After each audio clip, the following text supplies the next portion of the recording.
Okay, so there's good sound now. Okay, sorry about all that. Okay, so what we're going to do is we're going to go into a campaign timeline. So, what a person needs to do a campaign timeline. Um, this is going to get you about 80% of what you need to do a campaign plan. And it's pretty basic what you need to do, but you need to do the steps in order and do it backwards. The awesome part about this is it's something that you can do that can really help your campaign and it's free. So that's usually good. But you're going to have to find, first of all, what calendaring system you want to use. And the calendaring system you're going to want to use, you want people to be able to access it. So you want your staff to be able to access that, be able to add things, maybe check into things, that kind of stuff. So probably not a paper system. You can use project management software, or what you can do is you can use like an Outlook calendar.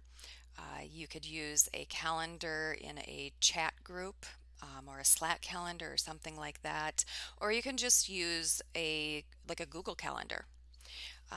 And that's what you're going to do to start with. And when you do a campaign timeline, you always start at the end. So I'm going to switch this so that we can now look at the end.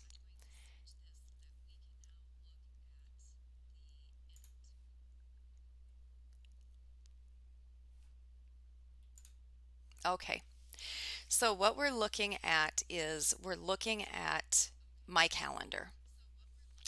And my calendar, you can see there's, various things on there, and you'll have things on your calendar too that are personal things. That's fine. But you start at the end, which is election day. So if you see on Tuesday the 3rd, November 3rd, you see election day. And that's where you're going to start and you're going to work backwards from there. So the first thing you're going to do is you're going to put your important dates on there. Uh, so for me, an important date, I know a major festival in my city takes place in July. So I'll go to July 18th and I'm going to make an event. And so it is the International Festival.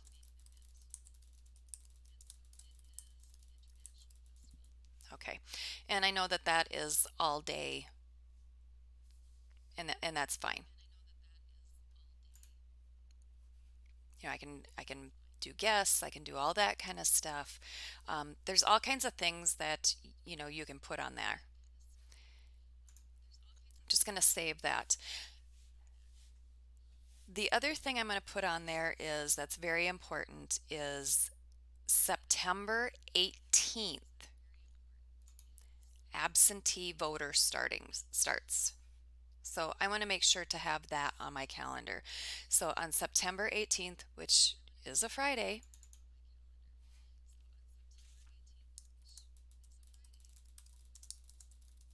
so this is when absentee voting starts for the general.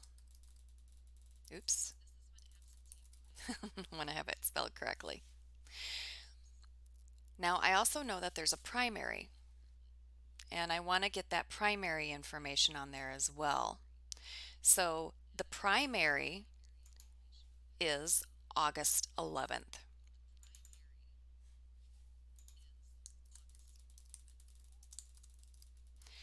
And our primary is a jungle primary. We narrow it down to four candidates. And of course, there's absentee voting for the primary as well. And the absentee voting for the primary starts June 26th. Early, really early. So I go to June 26th to mark on there absentee voting for primary. So this is an example of a few of the dates that you're going to be putting onto your calendar. So let's take one of those, which is the primary. I know I have a primary. Let's take a look at that. So September 18th, and we're going to march it backwards. or actually, sorry, August 11th. August 11th is primary day. And we're going to march it backwards from there. And this is what you're going to do with every single thing that you've put on your calendar. So I know primary day is that day. So in the 2 weeks before, that's usually get out the vote time. Now for primary, it's fewer people. I can compress it a little bit. So I'm going to say on the 3rd, get out the vote is going to start. Get out the vote, primary. Okay, that's my in-person get out the vote for primary. And I want to make sure that that information is on there. I'm going to back up even further for things that I need to do for the primary. I need to door knock for the primary. Okay, and I need my door knocking for the primary in two sections. So I need the first section, which is people who usually vote absentee. I need that I need that ended by the 26th. So see, I'm back to my 26th. And I can look on historical data and find out, okay, historically we have about 800 people that are going to vote absentee for my primary. So I need to door knock for 800 people. I know I can do 25 in an hour.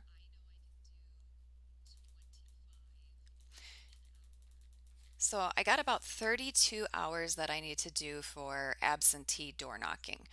So that would take me to about probably the 12th. So I know if I do the 12th, I have 2 weekends in there. So the latest I can start on door knocking for my primary people is the 12th.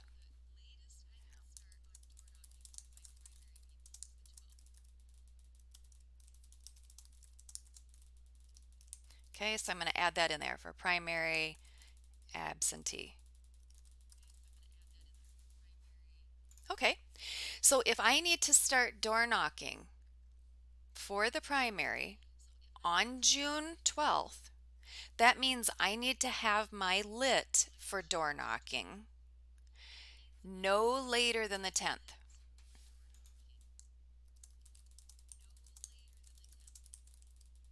Okay, so I have to have my lit back from the printer by the 10th. I know I need to have my file to the printer 1 week earlier, which means June 3rd.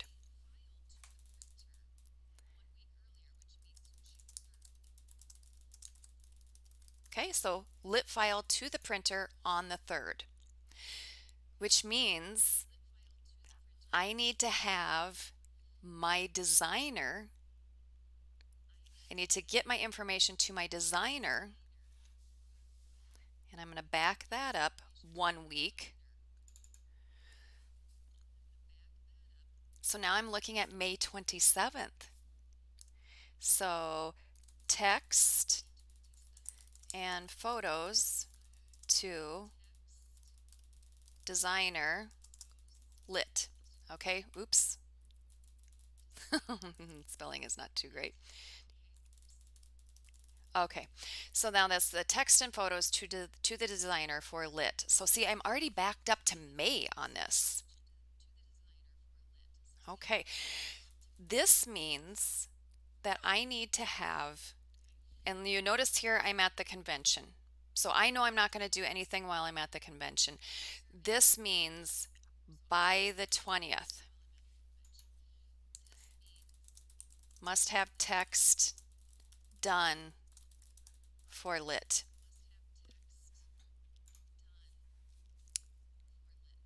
Okay, that gives me time to bounce it off a couple people, that kind of thing while I'm gone at the convention. I'm going to have to add a couple more things in here. I want to have a couple people help me do this door knocking, at least one person, right?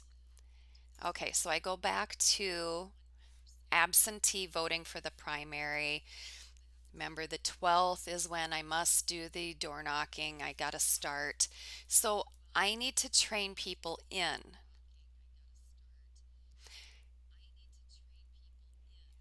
And it's okay. I'm going to door knock myself on the 12th. I'm fine with that. But I'm going to have people start helping me on the 13th. So in the morning, I'm going to do training door volunteers. Okay. And I am going to set a time for this. I do want it at 10 a.m. It's going to be until probably 11 a.m., which is perfect because then at 11 a.m. we can go out and start door knocking.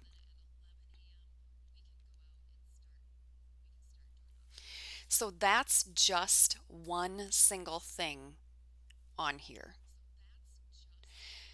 So if we go back to the International Festival, which is July 18th, so we'll pick one more thing.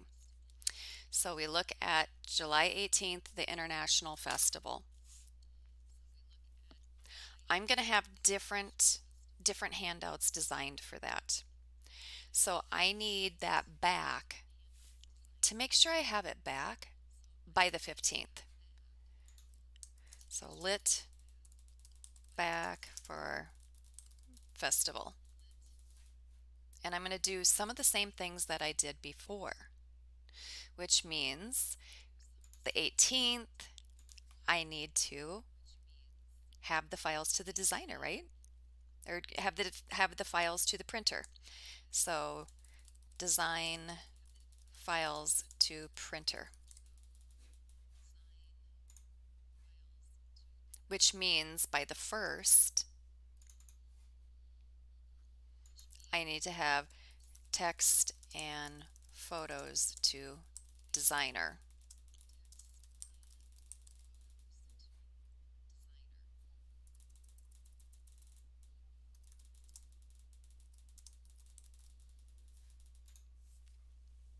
Okay, so now I've got that set for the International Festival.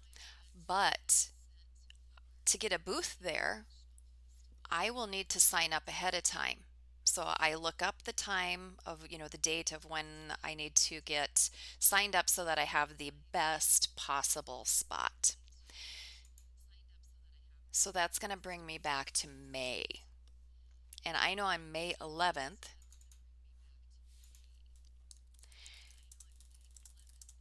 Sign up for booth for the International Festival. And that's going to remind me to do that.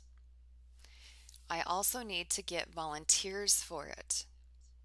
So I need to start lining up my volunteers. So looking at when the International Festival is, which is the 18th, I need to make sure by the 10th recruit for volunteers for the International Festival. And I'll put a little note to myself that that's the drop dead.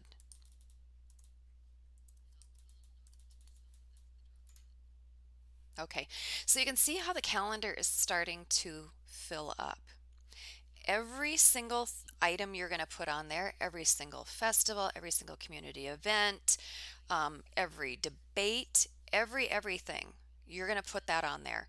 So the very first thing to do is to get all the drop dead dates for the actual election itself, when you have to file, when you have to have your reporting in for, your campaign finance, all that kind of stuff. So you're going to get every one of those dates on there.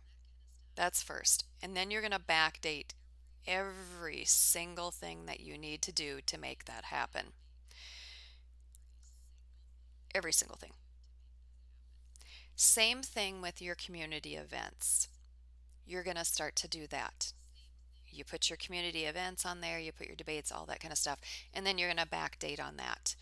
I mean, down to when do you have to have your outfit ready for this specific event? Do you need to have t-shirts printed? Do you need extra t-shirts for your volunteers? Okay. Looking at door knocking. So if I'm going to start door knocking is the 12th, I need to have my yard signs ready for door knocking, right? I want to have my signs going out as soon as possible. So again, probably on that 10th again, I want to make sure I have my yard signs back.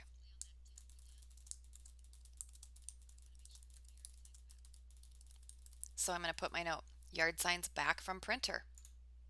Okay. So I'm going to do the same thing as I did before. I need to have those design files out, all that kind of stuff. I need to recruit a volunteer to be able to put that out. Um, for the door knocking, I need to have my app set up. So I want to have my app set up at least a week earlier. So door knocking set.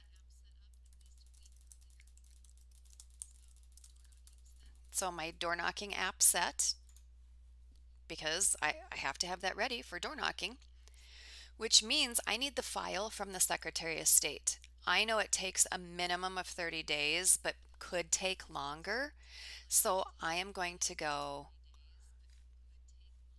I mean, I could go May 5th, but really I want to go a little earlier. So I'm going to go the 29th, April 29th, order file, Secretary of State for the data. So I have it set that on April 29th, I would order the file from the Secretary of State. But you know what? Once I start thinking about the other things that I need to do for my campaign, such as um, calculating how many people I'm going to have to door knock to, getting the updated information on absentee, seeing who moved, all that kind of stuff. Once I realize that, I'm like, oh, I'm going to have to actually do that earlier. So, you're just going to open it up and move your date. So, really, I need to order it now. So, I'm going to move that to Wednesday. So, on Wednesday, I'm going to order that file so that I have it ready. Notice I have other things on my calendar. As an elected official, we have these types of events that we need to do, which is the volunteer recognition event, that kind of thing. I have personal things. I have work things. So all of that needs to be into that calendar. If you have other campaign staff, they may be putting their items in there as well, or they may be finding out, can you be on this podcast? Can you talk to this reporter? And they're going to get that information there.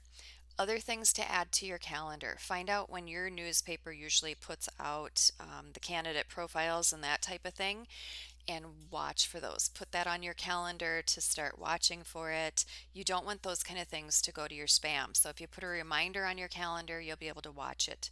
So this gets you an idea of how to do your campaign timeline, how to work with your staff with your campaign timeline.